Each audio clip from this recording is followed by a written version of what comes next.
Olá, tudo bom com vocês? Então agora vamos dar continuidade, nos nossos encontros através dos vídeos que estão sendo gravados, sempre na semana em que a aula seria lecionada, e agora nós vamos continuar o nosso assunto sentença.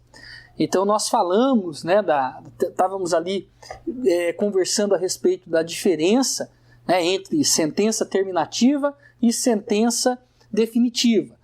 Então a sentença terminativa é uma sentença processual, é uma sentença sem resolução do mérito, enquanto a sentença definitiva é aquela que há o julgamento do mérito.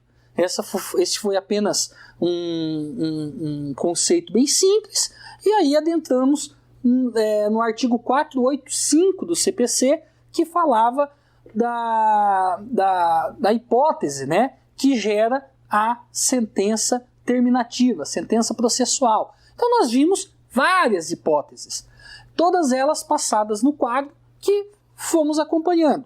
Então o artigo 485, que trata da sentença terminativa, também chamada de sentença processual, ou sentença sem resolução do mérito, está lá no artigo 485. Olhem o que o artigo 485 diz. Se puderem, acompanhem comigo. Então, 485 do CPC. O juiz não resolverá o mérito quando? Tudo isso nós já vimos. Indeferir a petição inicial, o processo ficar parado por mais de 1 ano por negligência das partes. Terceiro, por não promover os atos e as diligências que lhe incumbir o autor abandonar a causa por mais de 30 dias. Quarto, verificar a ausência de pressupostos processuais e de desenvolvimento válido regular do mérito. Quinto, reconhecer a existência de perempção, litispendência ou coisa julgada. Sexto, verificar a ausência de legitimidade ou interesse processual. Sétimo, acolher a alegação de existência de convenção de arbitragem ou quando o juízo arbitral reconhecer a sua competência.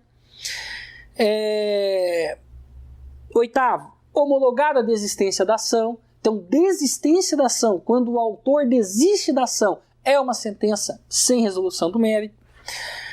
Nono, em caso de morte da parte, a ação for considerada intransmissível por disposição legal, também vimos isso.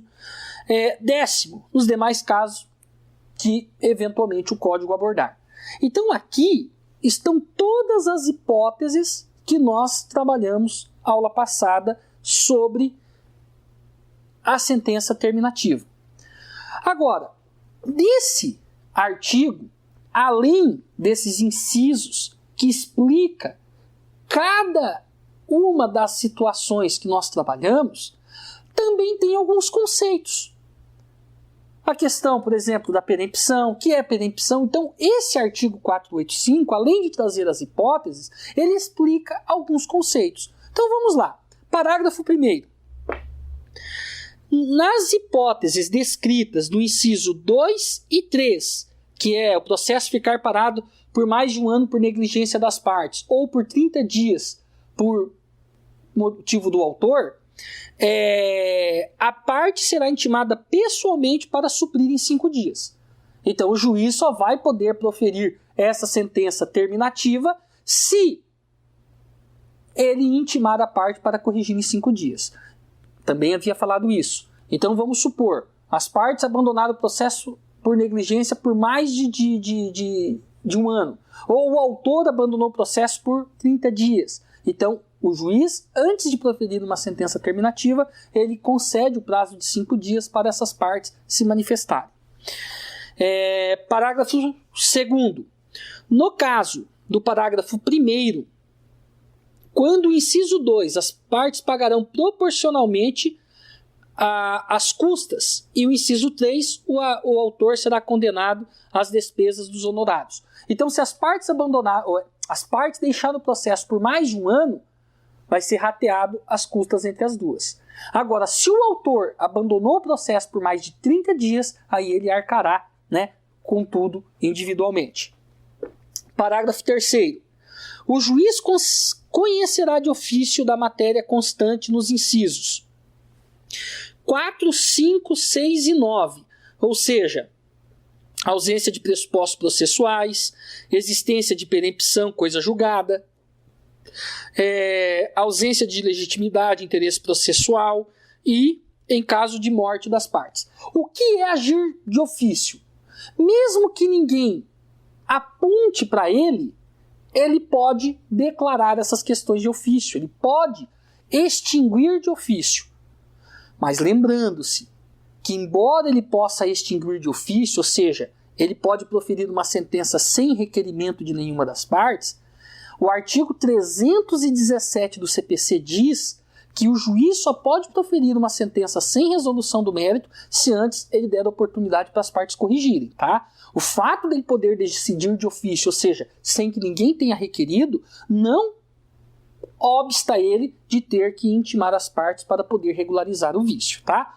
Por que essas matérias ele pode resolver, ele pode extinguir de ofício? Porque são consideradas matérias de ordem pública. Então, carência da ação, falta de pressuposto processual, perempção, coisa julgada. Então, são questões que, se ele verificar no processo, ele pode sentenciar de ofício. Ou seja, mesmo que ninguém tenha falado para ele, mesmo que o réu não tenha contestado, mesmo que o réu não tenha feito uma preliminar, o juiz pode extinguir.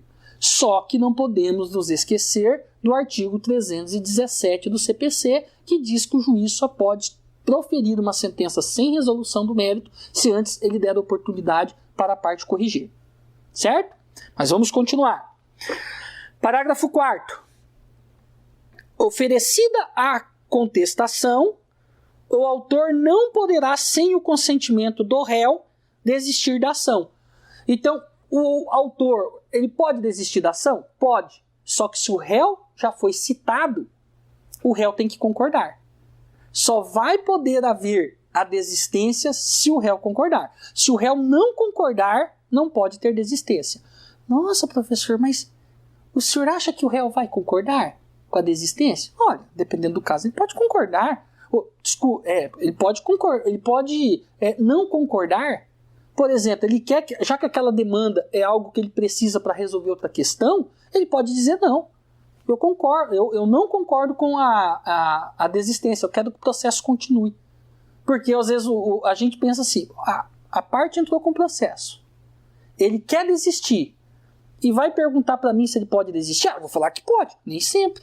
Às vezes eu quero que ele continue com aquela ação. Eu quero que ele continue porque a matéria que vai ser discutida ali pode me ajudar a resolver outras questões. Então, sempre que o réu já foi citado e o autor quiser desistir da ação, o réu tem que concordar. Se ele não concordar, o juiz não homologa a desistência. Certo? Parágrafo 5º. A desistência da ação pode ser apresentada até a sentença. Então, a desistência é a qualquer momento. Só que se foi depois da citação, o réu tem que concordar. 6º. Oferecida a contestação, a extinção do processo por abandono da causa pelo autor depende de requerimento do réu. Então, oferecida a contestação, a extinção do processo por abandono da causa pelo autor depende de requerimento do réu. Então, aí teria que ter o requerimento do réu a questão do abandono, seguindo a mesma regra da desistência. Parágrafo 7º. Interposta a apelação em qualquer dos casos que tratam os incisos desse artigo, o juiz poderá se retratar. Então, o juiz terá, aqui no caso, prazo para se retratar. O que é retratar? Voltar atrás da decisão dele, tá bem? Então, o juiz sempre terá essa oportunidade. E o artigo 486, ele complementa o 485, trazendo alguns daqueles conceitos que eu havia falado. Então, 486. O pronunciamento judicial que não resolve o mérito não obsta a que a parte proponha outra ação. Aí vem aqui, o parágrafo 3º, o que é o conceito de perempção. Então, no artigo 486, ele fala do conceito de perempção, que é um nome que talvez alguns ainda não tinham tido contato, mas o que é perempção? Se o autor da causa, por 3 vezes, a sentença fundada em abandono da causa não poderá propor nova ação com o mesmo objeto, ficando-lhe ressalvada, entretanto, a possibilidade de alegar em defesa de seu direito. Então veja, se a pessoa, o autor, deu motivo para abandono da causa por 3 vezes, ele não poderá pagar as custas, desarquivar o processo e ingressar pela 4ª vez, tá bem? Então, isso é perempção, que era um dos conceitos que mais me preocupava, né? Mas o que é perempção? Então, o artigo 486, parágrafo 3º do CPC, traz o conceito do que é perempção. Então, se por 3 vezes o autor der motivo por abandono da causa para extinção do processo, ele não poderá mais reabrir essa demanda, mesmo que pague as custas e peça o desarquivamento. Ok? E demais institutos que nós vimos aqui, vocês podem tirar o conceito lá no artigo 337 do CPC. O 337 ele também trabalha com alguns conceitos interessantes, né, que foram empregados aqui na nossa aula. Artigo 337. Eu tinha falado do 317, 317 é uma coisa. 317 é que o juiz não pode proferir sentença processual sem antes dar oportunidade à parte corrigir. Agora, o 337 fala dos vícios processuais, tá? Artigo 337 do CPC. Bem, agora nós vamos para aquele ponto que havia ficado pendente, né, lá na aula, que é a questão da relativa estabilidade da sentença terminativa.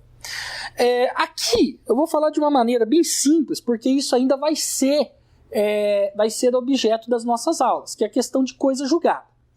Quando eu falo em coisa julgada, a coisa julgada é aí, de maneira bem simples, é a imutabilidade da decisão do juiz, ok? Então, coisa julgada seria a imutabilidade. É o momento que não se pode mais mudar aquilo que o juiz decidiu.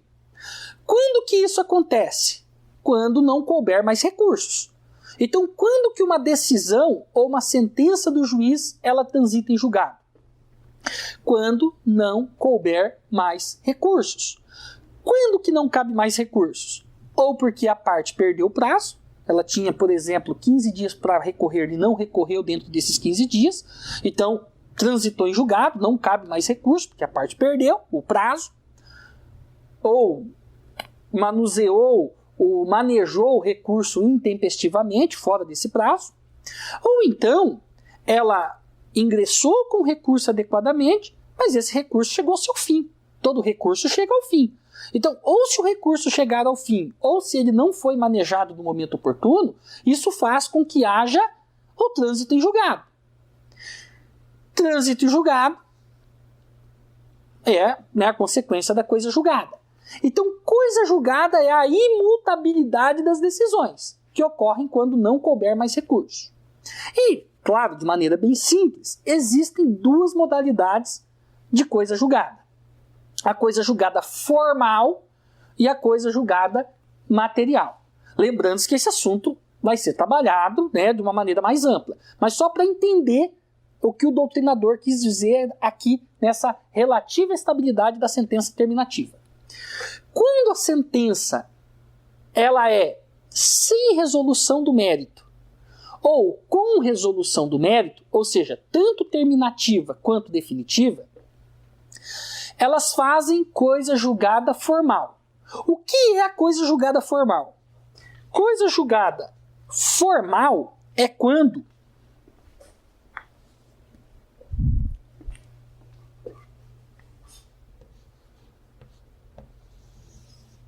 decidida a questão nesse processo, né, a sentencinha aqui, ó. Então, foi proferida a sentença. Esgotou os meios recursais. Vamos supor que não caiba mais recurso sobre essa sentença. Então, ela vai transitar em julgado. Transitada em julgado, eu não posso mais discutir aquela questão dentro desse processo. Acabou. Eu não vou mais poder... Esse processo aqui foi extinto. Eu não tenho mais como discutir nada nele. Então, tanto a sentença terminativa quanto a sentença chamada de definitiva, ocorre a coisa julgada chamada de formal. Ou seja, transitada em julgado, ou seja, não cabendo mais recursos, eu não posso mais discutir naquele processo. Então, ficou uma pendência agora. Nesse processo você não pode discutir mais, ok? Só que existe uma segunda coisa julgada, chamada de coisa julgada material. A coisa julgada material, ela impede de você discutir em outro processo essa questão que foi decidida aqui. Então, olha que interessante. Tanto a sentença do 485, terminativa, quanto a do 487, definitiva, elas fazem coisa julgada formal. O que é coisa julgada formal? Transitada em julgado eu não posso mais discutir aqui. Só que coisa julgada material, a única sentença que faz é a definitiva, a do 487. Ou seja, uma sentença proferida pelo 487, ela faz tanto coisa julgada formal quanto material. Então a sentença definitiva, depois que ela foi prolatada, eu não vou mais poder discutir nem nesse processo que já foi decidido e nem abrir uma outra demanda, porque ela é com resolução do mérito. Por exemplo, o acidente de trânsito. O juiz decidiu que eu causei o acidente. Vamos supor que eu recorri e a sentença foi mantida. Ou eu não recorri. Então, senhores, não tem mais o que eu fazer. Eu não vou poder, vou esperar uns 2 anos, aí eu discuto de novo em outro processo. Não. Transitou em julgado de forma tanto formal quanto material. Eu não posso mais discutir nem naquele processo, porque eu não posso mais recorrer, e também não posso abrir um outro, porque fez coisa julgada material também. Tá? Então é por isso que quando eu falo em sentença terminativa, fala dessa relativa estabilidade, porque ela faz apenas coisa julgada formal. A sentença terminativa, ela não faz coisa julgada material em regra. É claro, eu falei, esse ponto vai ser trabalhado de uma maneira muito mais direta e aprofundada, por hora aqui, simplesmente para entendermos o doutrinador. A sentença terminativa, como ela é sem resolução do mérito, ela é uma sentença apenas processual, ela só faz coisa julgada formal. Eu não vou poder discutir nesse processo, mas eu posso reabrir outro para discutir. Por exemplo, o juiz considerou que eu era ilegítimo. Sou ilegítimo? Tudo bem. Eu não recorri. Então, extingui esse processo. Mas eu posso ingressar com uma outra demanda quando eu considerar que regularizei esse defeito da ilegitimidade. Ok? Então, a sentença terminativa faz apenas coisa julgada formal. Eu não posso discutir nesse, mas eu posso abrir outro. Já a sentença, tudo isso em regra, tá? Porque há exceções e nós vamos trabalhar isso. Eu tomo muita cautela porque se nós estivéssemos numa sala de aula, essas questões eu ia... Aqui não, aqui está sendo gravado. Aí, né, claro que os senhores, conheço todos vocês, mas assim, às vezes pega um determinado momento do vídeo e fala, esse professor está doido. Não, por isso que eu faço questão de explicar. Aqui é um tema muito delicado, nós estamos trabalhando de uma maneira, né, aqui bem superficial, mas haverá um momento específico para aprofundarmos na coisa julgada. Então, o que acontece? Repetindo, a sentença terminativa, portanto, processual, 485, faz apenas coisa julgada formal. Formal. Não posso mais discutir aqui, mas eu posso reabrir outro processo para aquela discussão.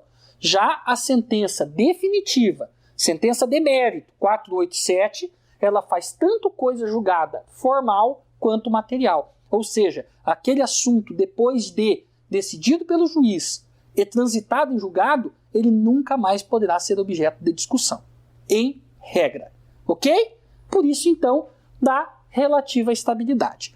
E aqui no quadro eu coloquei alguns artigos, gostaria depois que vocês lessem esses artigos para que o conteúdo fique mais apropriado. O 502 eu vou dar uma lida aqui rápida com vocês. Artigo 502 do CPC. Denomina-se, vamos ver se esse professor fala a verdade, 502. Denomina-se coisa julgada material a autoridade que torna imutável e indiscutível a decisão de mérito não mais sujeita a recurso. Senhores, coisa julgada material é para decisão de mérito. Decisão de mérito é sentença definitiva, 487. Então não se aplica a coisa julgada material para a sentença terminativa. Novamente, 502. Denomina-se coisa julgada material a autoridade que torna imutável e indiscutível a decisão de mérito, não mais sujeita a recurso. Essa vai transitar em julgado de forma absoluta, que é a sentença definitiva. Agora, a sentença terminativa é de forma relativa. Ok? Bom, eu entendo que não é lá do tema mais simples, né? Mas, prestando atenção na aula, lendo os artigos e uma boa doutrina, tenho certeza que os senhores ficarão aptos à compreensão da matéria. Mas vamos continuar. Agora, nós vamos falar da sentença meritória, né? A sentença de mérito. Tá? Concluímos aqui a sentença processual, agora vamos falar da sentença de mérito, que é aquela que está no artigo 487 do CPC, também chamada de sentença definitiva. Essa é mais simples. Então temos lá o artigo 487. Se lermos o artigo 487, ele vai trazer essas hipóteses aqui, porque essas hipóteses são as hipóteses de uma sentença com mérito, totalmente diferente da sentença anterior que estudamos, que eram sentenças pautadas em vícios no processo. Essas aqui não. Essas hipóteses aqui de sentença definitiva são hipóteses que o juiz analisa o mérito. Primeira delas, está lá, ó, acolhimento ou rejeição do pedido. Olha, independente se o juiz vai acolher ou não o seu pedido, ele vai apreciar o mérito. É diferente do indeferimento. O indeferimento ele indefere a inicial. Aqui não. Por exemplo, você entrou com uma ação de acidente de trânsito. Ele entendeu que você causou o acidente. É procedente para o autor. E se ele entender que você não causou? É improcedente. Então, o fato de eu entrar com uma demanda, ela pode tanto ser julgada procedente quanto improcedente. E em ambas as hipóteses, é uma sentença de mérito. Então, independente dele acolher ou rejeitar o meu pedido, se ele fizer isso com fundamentos, é uma sentença de mérito, uma sentença meritória sem problema algum. Tá? Por quê? Porque o fato de eu entrar com uma demanda não significa que eu vou ganhar o processo. Essa demanda pode ser procedente, improcedente, parcialmente procedente. Então existem, né, várias questões aqui que podem definir o caminho do processo. Então, quando ele acolhe o meu pedido ou ele rejeita, ele fez isso com base no quê? Em provas, elementos que foram juntados no processo. Ele fez isso com base, muitas vezes, na oitiva das testemunhas, no depoimento das partes. Então, para ele poder rejeitar ou acolher um pedido, ele precisa adentrar no mérito. Então, quer dizer que ele já analisou os defeitos processuais, não haviam ou havendo foram corrigidos, e ele ingressou no mérito da ação. E ao analisar o mérito da ação, ele chegou à conclusão se você tem ou não tem aquele pedido, o direito àquele pedido. Ok?